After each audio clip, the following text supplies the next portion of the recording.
নমস্কার বন্ধুরা, সবাই কেমন আছো? আশা করি সবাই ভালো আছো। নতুন একটা ভিডিওতে আপনাদের আরও একবার স্বাগত জানাই। আজ আপনাদের সাথে শেয়ার করব খুব সহজে নরম তুলতুলে কদম পিঠে। এটা কিন্তু ঝাল কদম পিঠে। আপনারা তো অনেকভাবেই মিষ্টি কদম পিঠে বানিয়ে দেখেছেন বা খেয়েছেন, কিন্তু এইভাবে একবার ঝাল কদম পিঠে বানিয়ে দেখুন, হবে নরম তুলতুলে, মুখে দিলেই মিলিয়ে যায়।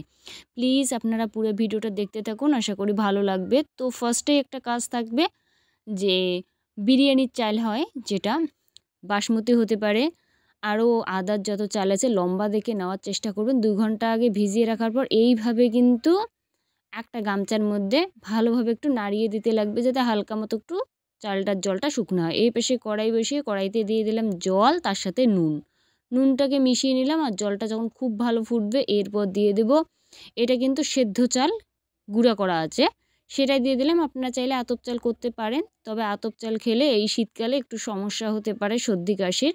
তো সেই কথা মাথায় রেখেই কিন্তু সেদ্ধ চাল দিয়েই করব। তো সিদ্ধ চালটা 2 ঘন্টা আগে ভিজিয়ে রাখার পর মিক্সার জারে দিয়ে খুব ভালো করে ঘুরিয়ে নিতে লাগবে।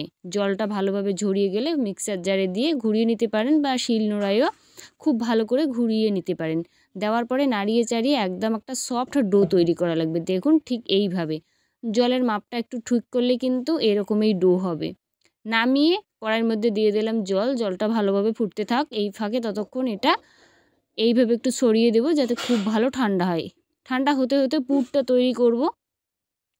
যদি ঝালের পুর, তাহলে ধনেপাতা দিয়ে অবশ্যই করতে লাগবে। আর আপনারা মিষ্টি যদি খেতে চান কদম পুলি, তাহলে আপনারা করতে পারেন নারকেলের পুর। তো যেহেতু ঝাল করব, তাই ধনেপাতা আছে, ফ্রেশ ধনেপাতা এখন বাজারে সবথেকে বেশি ওঠে। তাই ধনেপাতাটাকে ভালো করে পরিষ্কার করে ধোয়ার পর এইভাবে কুচি কুচি করে কাটতে লাগবে। কাটার পরে কড়াইতে দিয়ে দিলাম ওই 1 চামচের মতো সর্ষের তেল। কিছুটা দিয়ে দেবো বাদামটাকে 2-3 মিনিট ভালোভাবে একটু নাড়িয়ে নেব। যখন বাদামটা সুন্দর করে ফুটবে, তাতে দিয়ে দেব 1 চামচ কালো জিরে দেওয়ার পর এই যে কুচি করা ধনেপাতা সেটা দিয়ে দিলাম। দেওয়ার পরে খুব ভালো করে একটু নাড়িয়ে নেব। আর ঝালের জন্য দিয়ে দেব কিছুটা কাঁচা লঙ্কা। আপনারা চাইলে কিন্তু ফোড়নে শুকনো লঙ্কা দিতে পারেন, তাতেও হবে। তো এই টাইমে কাঁচা পাকা লঙ্কা দিয়ে দিলাম, দিয়ে ভালোভাবে নাড়িয়ে নেব। এই জায়গায় কোনো কিন্তু কাজ নেই। আর লাস্টে এই টাইমে একটু নুন দিয়ে নেব। নুন দিয়ে ভালোভাবে একটু সময় নিয়ে হালকা আঁচে খুব ভালো করে নাড়াচাড়া করে এটা একদম ঝরঝরে করতে লাগবে ধনেপাতাটাকে। দেখুন ঠিক এইভাবে কালারটা যখন এরকম হবে শুকনো শুকনো ধনেপাতাটা, তখন কিন্তু নামিয়ে নেব। এটা আমার রেডি। আর ধনেপাতা কিন্তু ভাজতে বেশি সময় লাগে না। এরপর এটা শিলনোড়ায় অবশ্যই বাটতে লাগবে। মিক্সচারে কিন্তু বাটতে পারেন, তবে টেস্ট সেরকম আসে না। তবে আপনারা অবশ্যই এটা শিলনোড়ায় বাটার চেষ্টা করবেন, তবেই কিন্তু পারফেক্ট টেস্ট আসবে। একদম মিহি করে বাটবো, একদম একটু সময় নিয়ে। আর ধনেপাতা বাটতে আবার বেশি একটা সময় লাগে না। তো খুব ভালো করে মিহি করে বাটলেই কিন্তু আমার পুর রেডি। ঝালপুর মিষ্টি বাদ দিয়ে একবার ঝালপুর দিয়ে বানিয়ে এই কদম পুলি খান, তার স্বাদ কিন্তু মুখে লেগেই থাকবে। আর এরপর এই ডোটা যে আছে, এটা খুব ভালো করে এবার মাখতে লাগবে। যত ভালো মাখা হবে তত হবে কদম পুলি নরম তুলতুলে। তো যাই হোক, মাখার কাজটা একটু সময় নিয়েই করতে লাগবে। তো মাখা আমার একেবারেই কমপ্লিট। আর ডোটা দেখুন একেবারেই হবে সফট। এরপর হাতের মধ্যে একটু তেল মাখিয়ে নিলাম। নেওয়ার পরে কিছুটা অংশ এইভাবে নিয়ে গোল্লা পাকিয়ে নেব।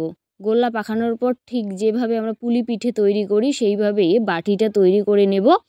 নিয়ে দেখুন ঠিক বাটিটা এইভাবে তৈরি করার পরে ধনেপাতার যে পুরটা আছে সেটা কিন্তু মাঝখানে দিয়ে দেব।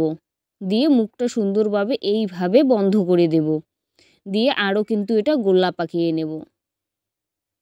দেখুন ঠিক এইভাবে সব পিঠেই কিন্তু তৈরি করব। এটা বানাতে বেশি সময় লাগে না বন্ধুরা, খুব সহজে এটা হয়। তো আরও কিন্তু আমি একটা বানিয়ে দেখাচ্ছি, দেখুন কতটা সহজে। ফার্স্ট একটু গোল্লা পাকিয়ে নেওয়ার পরেই এটা কিন্তু মাছ বরাবর একটু পুর ভরিয়ে দেব। দেওয়ার পরে ঠিক এইভাবে মুখটা বন্ধ করে গোল্লা পাকিয়ে নেব।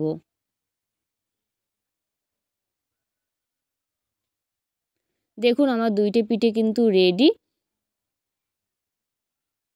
একদম সহজ পদ্ধতিতে এটা বানিয়ে দেখাচ্ছি। আপনারা প্লিজ একবার এইভাবে বানিয়ে দেখবেন, আশা করি সবার ভালো লাগবে।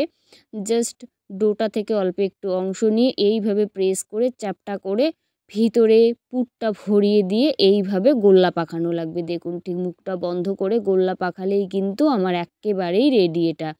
সবগুলোই কিন্তু আমার রেডি। এইখানে মোট 5টা হলো। তো যাই হোক, থালও তো আমার একেবারেই একটু তেল দিয়ে ভালোভাবে মাখিয়ে নিলাম। অল্প একটু তেল দিয়ে খুব ভালো করে মাখিয়ে নিলে এটা কিন্তু পিঠেটা উঠতে সাহায্য করবে। এরপর এই পাশে আছে চাল। ওই চালটা একটু হালকা মতো গামছায় দিলে পরে বা সুতির কাপড়ে দিলে শুকনো হবে। এর সাথে একটু হলুদ মিশিয়ে নিলাম যাতে সুন্দর কালার আসে। এরপর এক একটা করে যে লাড্ডু আছে সেটা কিন্তু চালের উপরে সুন্দর করে কোট করে নেব। একটু চেপে চেপে করলে পরে সুন্দরভাবে চালটা কিন্তু কোট হবে। দেখুন ঠিক এইভাবে ঘুরিয়ে ঘুরিয়ে নিলাম কোট করে। সবগুলোই একইভাবে নেব। এটা তেমন কোনো কাজ না, জাস্ট এইভাবে একটু প্রেস করে করে সুন্দর করে চালটাকে লাড্ডুটায় কোট করে নিতে লাগবে। তো সবগুলো সুন্দর করে এইভাবে নিয়ে নেব দেখুন। আর অবশ্যই থালটার মধ্যে কিন্তু একটু তেল বা ঘি ভালোভাবে ব্রাশ করে নিতে লাগবে। এরপর ফুটন্ত জলের মধ্যে যে বাটিটা আছে, বাটিটা কিন্তু এটা দিয়ে একটু জল যে আছে উপরে জল দিয়ে নেব, তইলে কিন্তু বাটিটা সরাসরি হবে না। ঢাকনা দিয়ে রাখবো 10 মিনিট।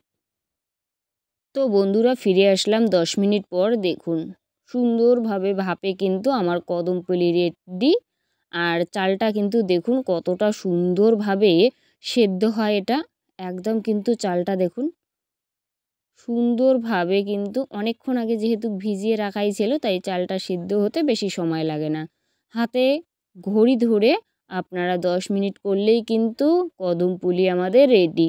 তবে জলের ভাপটা যদি ঠিকঠাক হয় তবেই কিন্তু কদমপুলি এত সুন্দর চালটা কিন্তু ফুলবে। দেখুন কতটা সুন্দর, একদম পারফেক্ট কদমপুলি দেখতে বন্ধুরা যতটা সুন্দর হয় খেতে আরও ভীষণ সুন্দর হয়। একেবারেই নরম তুলতুলে, ঝালে একদম ঝাল।